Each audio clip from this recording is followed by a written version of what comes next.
Черное озеро, Казанская Лубянка, улица Дзержинского, проходящая вдоль парка Черное озеро, с первых лет советской власти известна располагавшимися здесь зданиями НКВД, а затем КГБ и МВД.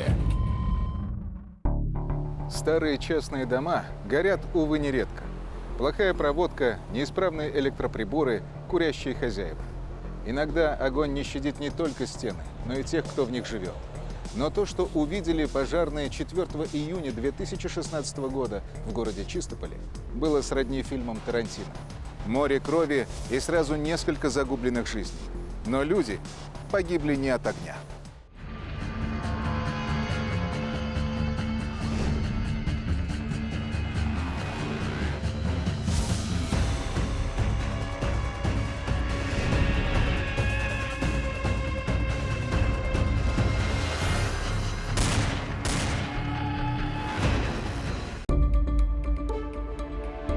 В 12:45 на пост пожарно-спасательной службы города Чистополя поступил звонок с улицы Урицкого. Горел один из домов. Сюда немедленно прибыли 2 отделения огнеборцев. Пожар не успел распространиться на всей площади помещения.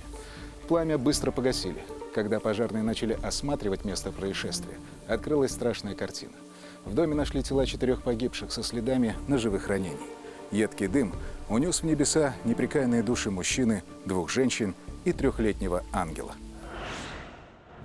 Этот день мы заступили на службу по охране общественного порядка на Сабантуе.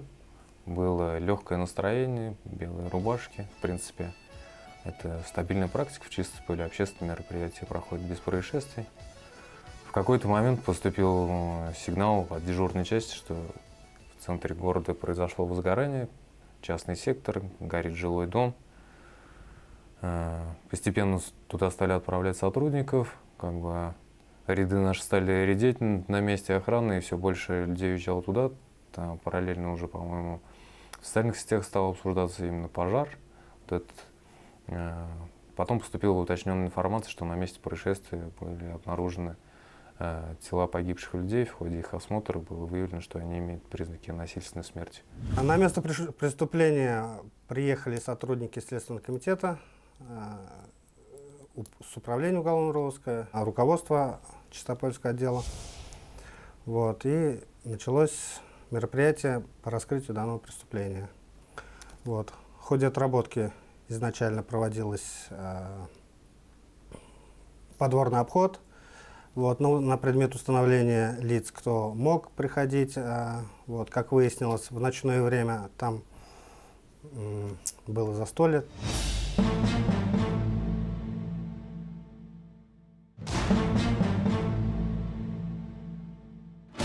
На полу кухни, под пледом, на спине лежала первая жертва.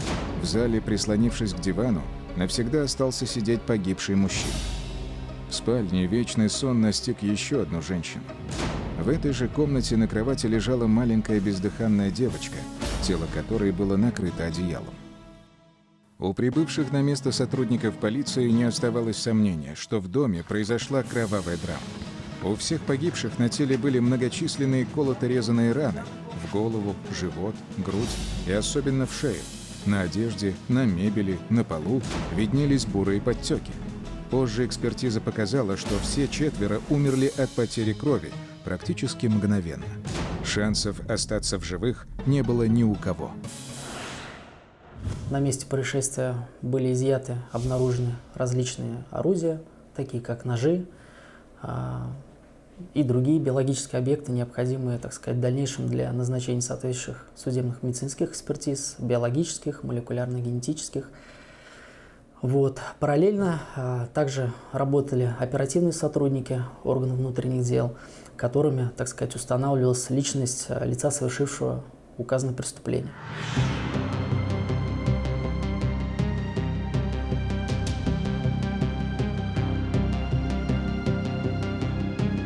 Жертвами маньяка оказались жители Чистополя: Наталья Маринина, ее сожитель Артем Пеляев, подруга Натальи Альбина Андреева и ее дочка Сабина, которой совсем скоро должно было исполниться 4 годика. Новость о резонансном убийстве мгновенно облетела Чистополь. Небольшой город, где многие знали друг друга всю жизнь, оцепенел. Прям слов нет, меня вот это вот чувство, вот это все переполняет, прям мне, жалко их. Мы как услыхали, я не знаю, я ночь не спал. И утром встал, у меня в голове только одни мысли о них. Как, я не верил, поэтому я пришел. У нас, наоборот, с ними были хорошие отношения, где она нас выручала, где мы ее выручали. Наташку я деньги давал в долг им, и они нас выручали. Не знаю, у нас были добрые отношения со всеми соседями. Сотрудники правоохранительных органов работали на месте происшествия. Искали отпечатки пальцев и другие улики. Изучали очаги возгорания, пытаясь восстановить страшную картину июньской ночи. В ходе осмотра места происшествия эти ножи были найдены под телом, так сказать, одного из потерпевших. Пожар не успел разгореться, поскольку, так сказать, вовремя успели сотрудники пожарных служб. Об этом, соответственно, сообщили свидетели. Так сказать, очаг сильного сгорания был в одной из комнат, где как раз находился потерпевший. Из показаний самого обвиняемого он поджигал вещи и какие-то смеси в каждой комнате в целях возгорания, но, видимо, основной очаг пришелся на одну из комнат только. В остальных местах были задымления, то есть им удалось локализовать пожар, и, соответственно, дом не так сильно пострадал. Всем погибшим взрослым было немного за 30. У каждого из них были нелады с законом, все привлекались к уголовной ответственности. А вот с алкоголем, наоборот, все очень дружили. Наталья и Альбина с детства были подругами. Официально не работали, перебивались случайными заработками. В доме Натальи на Урицкого компании собирались довольно часто. Во дворе жарили шашлык, спиртное лилось рекой. Маленькая Сабина не ходила в детский сад, постоянно была вместе с мамой. В данном доме проживали Пеляев и, соответственно, его сожительница Маринина, потерпевшая. Сам дом на праве собственности принадлежал матери Марининой. Андреева, одна из потерпевших своей дочерью, в тот день пришли в гости и распивали спиртные напитки. Пеляев тоже был судим, отбывал наказание. Маринина не работала, злоупотребляла спиртными напитками. Соответственно, и круг их общения был таким же, включая Андреева, которого они позвали в тот день распивать спиртные напитки. И в роковой вечер 3 июня затевались очередные посиделки. Наталья и ее сожитель Артем позвали в гости Альбину с гражданским мужем Рафаэлем и их дочкой Сабиной. Мужчины разожгли костер у огорода позади дома, чтобы жарить шашлык. Открыли бутылку с алкоголем. Недавно освободившийся из мест лишения свободы Рафаэль состоял под административным надзором и после 10 часов вечера должен был находиться дома. Вскоре он уехал. Альбина с Сабиной остались у подруги. Живыми Рафаэль их больше не увидел. По горячим следам сотрудники следственно-оперативной группы проводили подомовой обход, опрашивали родных и знакомых погибших, продавцов магазинов и водителей такси, проверяли звонки сотовых телефонов. В небольшом городе трудно остаться незамеченным, и сразу же выяснилось, что в доме у Натальи после отъезда сожителя Альбины Рафаэля появился еще какой-то мужчина. Из показаний Рената, приятеля Альбины. Около полуночи с незнакомого номера мне позвонила Альбина и попросила забрать ее с ребенком из гостей. Она сказала, что у нее плохое предчувствие. Я бывал в этом доме, знал хозяйку. Минут через 10 приехал на своей машине и встал у ворот. Вышла Наталья, и за ней двое незнакомых мне парней. Наталья сказала, что дочка Альбины уснула, и они никуда не поедут. Парни подошли к машине. По ним я бы не сказал, что они особенно пьяны. Тот, что повыше, приказал: «Выходи из машины, поговорим». Я отказался и стал отъезжать. Парни пытались перегородить мне дорогу. Я погазовал немного, они отошли. Я уехал. Альбина мне больше не звонила. Таксист был, приезжал, там. Само происходящее уже, оно было в ночное время, уже свидетелей, как говорится, очевидцев уже не нашли. Предварительно, эту машину установили, допрашивали людей, много людей было доставлено, проверялись все возможные версии.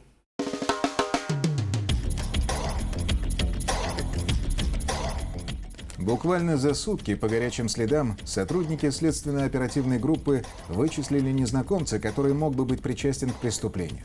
Уже 5 июня статьи в средствах массовой информации запестрели громкими заголовками. Подозреваемый в массовой резне в Чистополе арестован. Парня нашли на крыльце дома, недалеко от пристани. Во время задержания 23-летний Виталий Веревкин был спокоен и не оказывал никакого сопротивления.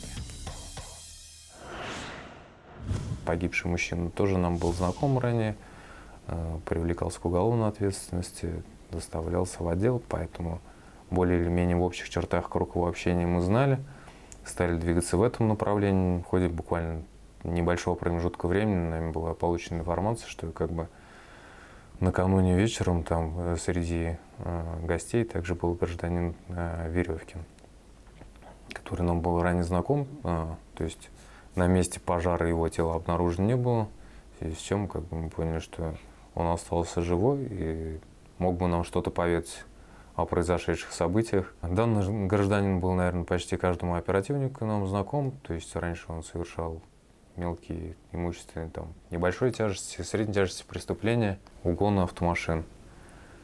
Кто-то отрабатывал другие связи, отрабатывались адреса того же Веревкина, то есть многопрофильная, многоплановая работа в нескольких направлениях пошла. По полученной информации выехали отрабатывать район пристани.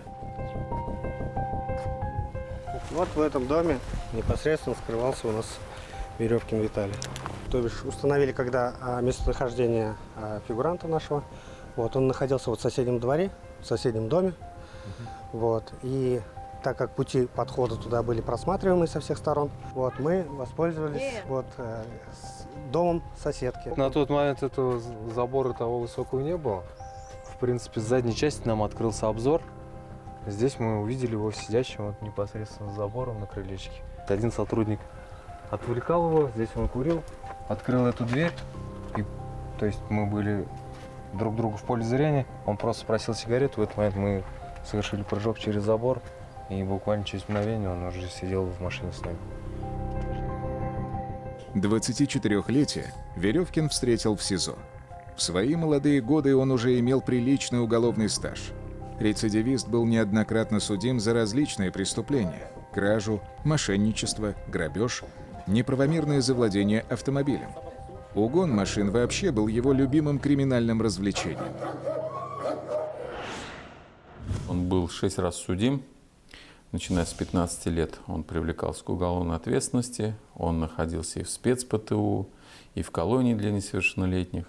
Был полинаркоман, то есть он употреблял все, что доставляло ему удовольствие. Наркотики, алкоголь, женщины. И вот этот отказ со стороны потерпевшей Андреевой послужил поводом к такому зверскому убийству. Она сказала ему грубые слова, пнула его ногой. После этого он дождался, пока все заснут, и спящих зарезал.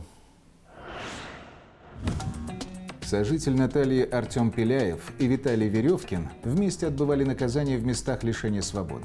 На воле продолжали общаться. Вечером 3 июня они созвонились несколько раз. Артем позвал Виталия в гости. Веревкин приехал поздно вечером, был уже слегка навеселе, как, впрочем, и все остальные члены компании. Они снова наливали и закусывали. Трезвая Альбина, по словам родных, была милой и доброй, но, выпив, становилась дерзкой и агрессивной. Пьяный конфликт, как водится, вспыхнул мгновенно. Сели за стол, начали пить, у них был самогон, вот. Они пили самогон, я тоже выпил несколько рюмок с ними. Потом Альбина начала грубить мне, открыто говорить, что я ей не нравлюсь. Альбина, почувствовав неладное, позвонила знакомому Рафаэлю с просьбой увезти их домой. Но на свою беду маленькая Сабина уснула. Мама решила ее не будить и легла спать в этой же комнате. А нетрезвый, оскорбленный Виталий Веревкин уже жаждал мщения. Сели мы, уселись опять. Дальше начали пить. Я стал говорить Альбине, ты же сказал, что приедет, со мной разберутся. В итоге он приехал, уехал и слова не сказал. Что, начал я это говорить. Она мне сказала, ну, матом говорить. Да, говорите. Она мне сказала, иди на. Мы тоже задавались вопросом, как на это хватило, так сказать, вообще мужества и сил, чтобы вот такое совершить преступление, особенно в отношении малолетнего. Ну, объясняет Веревкин, естественно, тем, что злоупотребил в тот день достаточным количеством алкоголя большим и, так сказать, резким отношением потерпевшего Андрея к нему. Ну, из допроса, вот, по-моему, матери, я помню, что она характеризовала его как вспыльчивого человека. То, что Альбина меня оскорбила, послала меня. Я взял отсюда нож, пошел в комнату. Я подошел и ударил ей в горло. Она упала туда. На пол, да? Да. У нее сразу потекла кровь. Как настоящий маньяк, Веревкин уже не мог остановиться. В кровавых драмах свидетелей в живых не оставляют. В недобрый час хозяйка дома Наталья вернулась со двора, выходила в туалет. Циничный Веревкин напоследок решил потанцевать со следующей жертвой. Зашла Наташа. Села тоже. Включила музыку она. Мы слушали музыку, она прибавила. Я начал думать, что они как свидетели. Начали танцевать мы. Ну, как бы я за руку ее взял, вот так, начал поворачивать. Потом схватил и уронил. Она спросила: Виталий, ты что делаешь? Я опять подошел сюда, взял нож из подставки и ударил ей в горло. Нож опять положил. Обычные кухонные ножи, которыми только что нарезали закуску, стали страшными орудиями убийства. Веревкин методично возвращал окровавленный резак на кухню, в подставку для ножей, а потом снова и снова шел за ним. Для чего? Чтобы пойти к Артему И что делал? и убить его. Подошел, вот в такой позе лежал. Я ему ударил в горло с левой стороны. Удар наносили правой рукой, да? Да. Вот.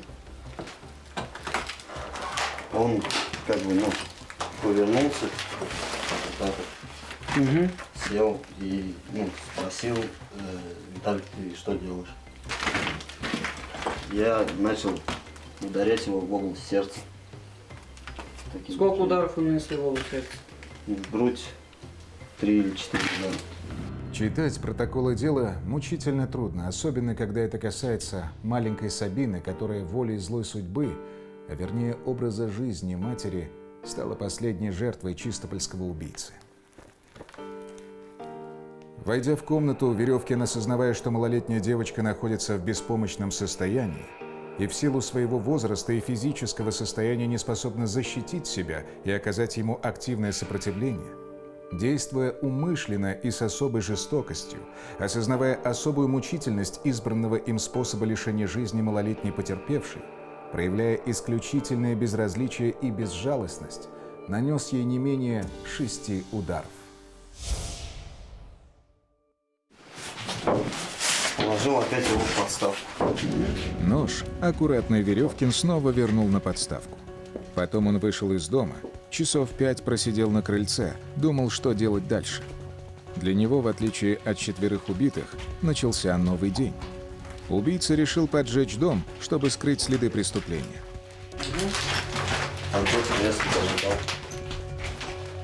В разных комнатах он зажигалкой подпалил кресла, вещи в шкафах.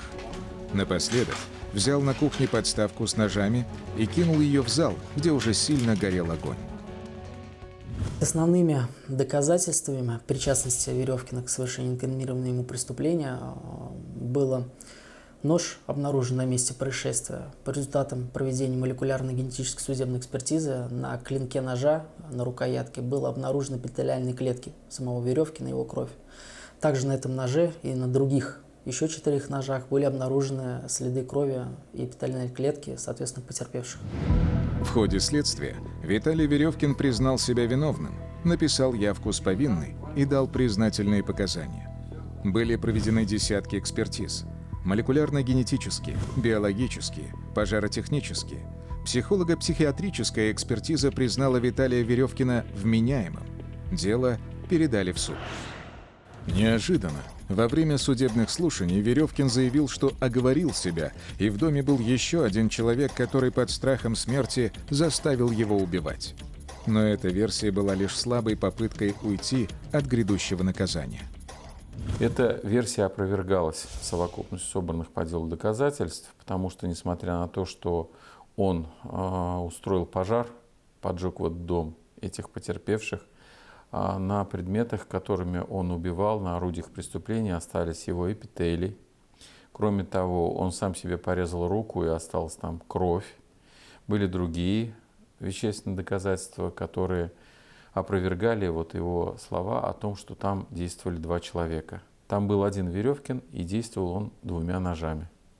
Безжалостно убил женщин, потом своего же коллегу по исправительной колонии. Они вместе отбывали наказание в Альметьевске. Он его, в принципе, и пригласил в гости покушать шашлыки. Но потом произошел вот этот вот конфликт, и Веревкин уничтожил все живое в этом частном доме. Не пожалел даже 3-летнюю девочку. В судебном заседании был допрошен дедушка вот этой вот Сабины. Он рассказал, что семью преследует какой-то рок. У него умерла от рака жена, у него застрелился сын, а тут еще зарезали дочь и внучку. Был убит горем, а Веревкин достаточно хладнокровно все это выслушивал. 13 декабря 2016 года в Верховном суде Республики Татарстан прозвучал приговор. Была поставлена точка в деле о резонансном убийстве 4 человек в Чистополе. Виталий Веревкин получил высшую меру наказания. Суд приговорил признать Веревкина Виталия Сергеевича виновным в совершении преступлений, предусмотренных статьями 105, часть 2, пункты А, В, К, 167, часть 2 Уголовного кодекса Российской Федерации и назначить ему наказание по статье 167, часть 2 Уголовного кодекса Российской Федерации в виде лишения свободы сроком на 3 года, по статье 105, часть 2 пункты А, В и К Уголовного кодекса Российской Федерации в виде пожизненного лишения свободы. На основании части 3 статьи 69 Уголовного кодекса Российской Федерации по совокупности преступлений путем частичного сложения наказаний назначить Веревкину окончательное наказание в виде пожизненного лишения свободы с отбыванием в исправительной колонии особого режима. Наверное, спровоцировал это все Андреева, которая вот так вот его таким образом грубо отвергла. Это задело его мужское самолюбие. Но дело в том, что если конфликт был с одной женщиной, а почему пострадали 4 человека, включая невинного ребенка, оправдания здесь никакого нет его поступкам. Поэтому он получил то, что должен был получить. И я думаю, что свое наказание он воспринял уже как должное. Кроме того, наверное, еще следует отметить то, что Веревкин, он с 15 лет приступал вот эту вот черту закона.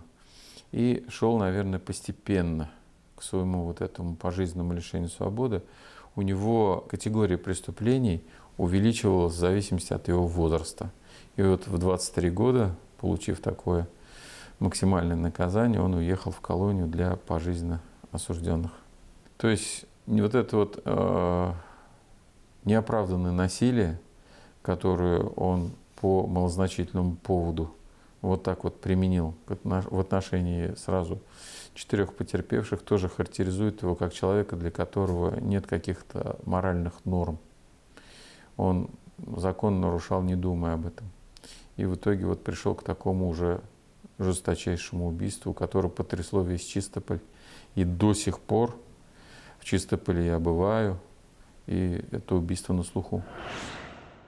Приговоренный к пожизненному заключению Виталий Веревкин обжаловал приговор, но не нашел снисхождения в вышестоящих судебных инстанциях.